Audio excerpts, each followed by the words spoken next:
Good afternoon. Howard Gaffney, H-O-W-A-R-D, middle initial R, Gaffney, G-A-F-F-N-E-Y. Enjoyed my trip, left home at 7 o'clock this morning, left the wife in charge of calving out cows, so hopefully I have one when I get home. But the weather's beautiful, I couldn't have picked a better day. I'm going to cut right to the chase. I've only worked in 5 school districts as an educator. Elementary, started out, signed my first contract on a back tractor tire. 22 years there. Then I got demoted to high school, where I first had my degree. And then some activity as an administrator.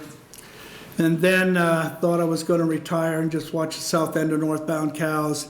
And I got talked into going to Stapleton as a superintendent, and before that I was up to Hyannis as a principal athletic director. I've been at all and coached over all those years. But when I interviewed young teachers, which I think this bill will really help, one of the questions were, well, how far are we from a doctor or a hospital, or if I was to give birth to a baby? When I was at Hyannis, 60 miles one way. Okay? We did have a PA come there one day a week for a couple hours. At Dunning, we're 40 miles to Broken Bow. Got a good clinic, 2 of them. We got a hospital, but guess what? They don't deliver babies. Put another 60 miles on that to get to Kearney, to get to North Platte, get to Grand Island. At Stapleton, we were 35 miles, one of the closer ones. And as an interim superintendent at Anselmo Myrna my last year, hopefully, that question came up any time I interviewed a young teacher, especially a woman. She said, well,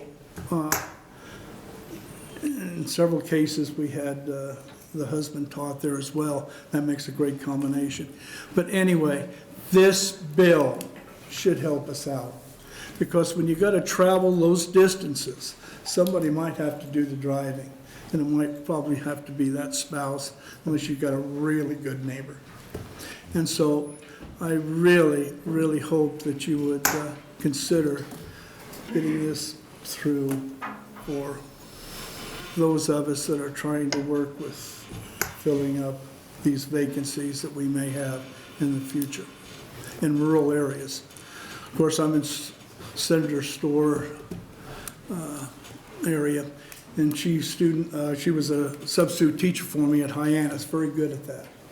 If she's half as good as a legislator she was substitute teacher, she's going to do a great job for this this state.